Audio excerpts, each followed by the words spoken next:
और अब खबर रायपुर से, जहां आरएसएस के प्रचारक इंद्रेश कुमार का बड़ा बयान आया। इंदिरा तानाशाह बनी तो लोकतंत्र की हत्या हुई। इंदिरा ने लोकतंत्र की हत्या क्यों की, ये कहा इंद्रेश कुमार ने। आज की संतान कायर नहीं होनी चाहिए, ये कह रहे हैं इंद्रेश कुमार।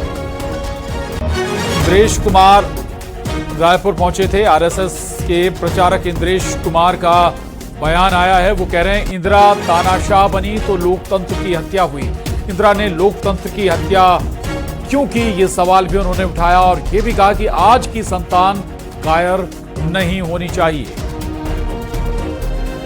इंद्रेश कुमार आरएसएस के प्रचारक हैं और रायपुर पहुंचे थे इंद्रेश कुमार, जहां पर उनका ये बयान इंदिरा गांधी पर। उन्होंने कहा कि इंदिरा गांधी तानाशाह बनी तो लोकतंत्र की हत्या। नहीं तो देश का विभाजन नहीं होता। बापू झुके तो देश का विभाजन हो गया। इंदिरा गांधी तानाशाह ना बनती तो देश का लोकतंत्र की हत्या नहीं होती।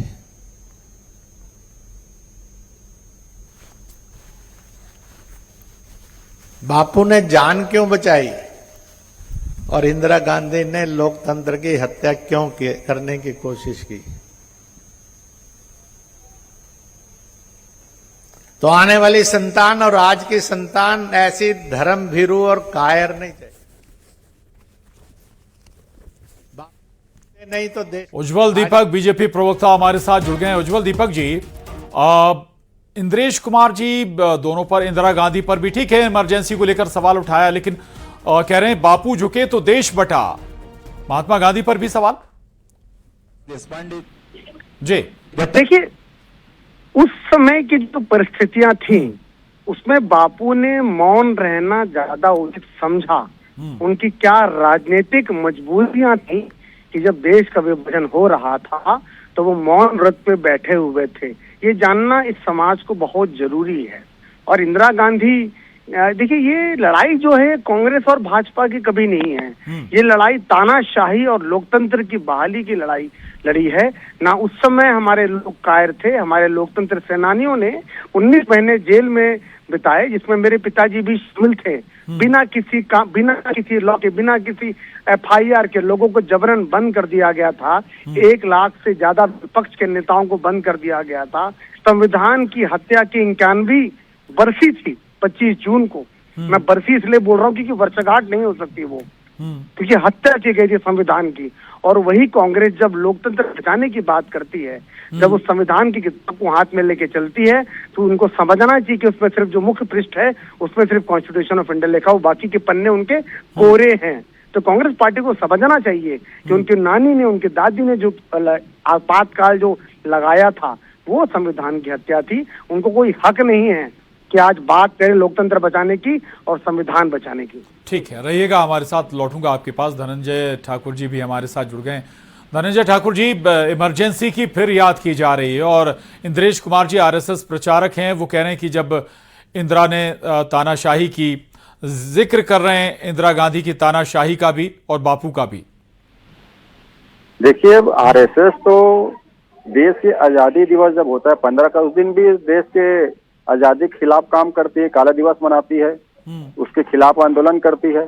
जब देश को संविधान लागू किया गया तब भी आरएसएस के लोग खिलाफ थे। डॉक्टर बाबा साहब भीमराव अम्बेडकर के पुतला जला रहे थे, संविधान को जला रहे थे। और आपातकाल क्यों लगाया गया? क्योंकि आरएसएस के लोग उपद्रव कर रहे थे, अराजकता फैला रहे थे।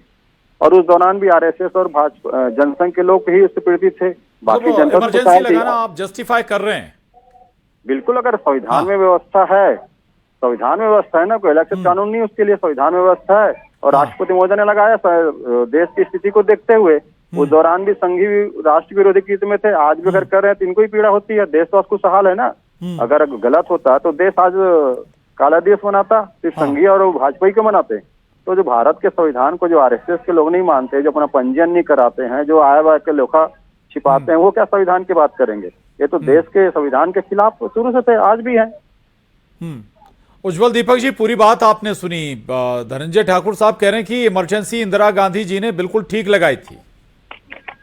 लोगों को शर्म से डूब के मर जाना चाहिए जब ये बात करते हैं। तो वो चाहे कितने भी बड़े नेता क्यों ना हो कांग्रेस पार्टी को, अगर कांग्रेस पार्टी को आज भी लगता है कि आपातकाल लगाना संवैधानिक रूप से सही था, कि उस समय संविधान तो था पर संवैधानिक अधिकार छीन लिए गए थे लोगों को, जुडिशरी छीन ली गई थी। और अगर आज ये हालत होती तो मैं और आप डिबेट नहीं कर पाते कि उस समय प्रेस पे ताले लगा दिए गए थे, बिजली काट दी गई थी। कौन सा ऐसा संविधान था, कौन सा ऐसा अधिकार था इंदिरा गांधी जी के पास कि, और आज भी कांग्रेस के प्रवक्ता बोल रहे हैं कि संवैधानिक था आपातकाल लगाना, से डूब मरना चाहिए कांग्रेस पार्टी को, ऐसा बयान बोलने के पहले। धनंजय ठाकुर जी, उसके बाद के नतीजे आपको याद नहीं? आप कह रहे हैं कि जनता भी आज काला दिवस मना रही होती, उसके बाद जब चुनाव हुए क्या स्थिति हुई थी?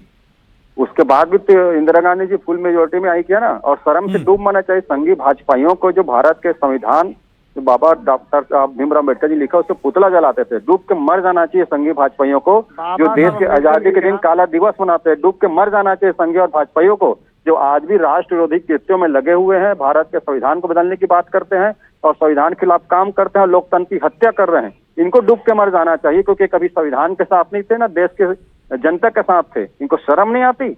आज घड़ियाली इंद्रेश कुमार जी में कांग्रेस पार्टी के अलावा और कोई भी कर सकता है। नरेंद्र मोदी जी आज है दम इंद्रेश कुमार जी में। उज्जवल जी सुन रहे हैं आप? नहीं, मैं तो सुन रहा हूँ, उनकी शर्म भरी बातें सुन रहा हूँ मैं, हाँ।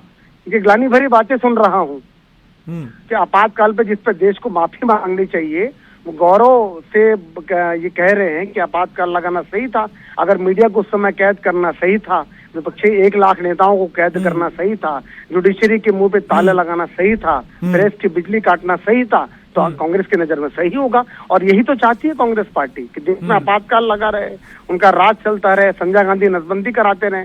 धनंजय ठाकुर जी के जन्मतिथि नहीं मुझे नहीं पता, पर अगर उस समय होते तो शायद नसबंदी के कारण कई कांग्रेस के नेता पैदा नहीं हो पाते। तो आप दीपक उज्ज्वल पैदा हो गया। आप दोनों से धन्यवाद दीपक उज्ज्वल के घर में करने के लिए। धनंजय जी, उज्जवल जी, शुक्रिया।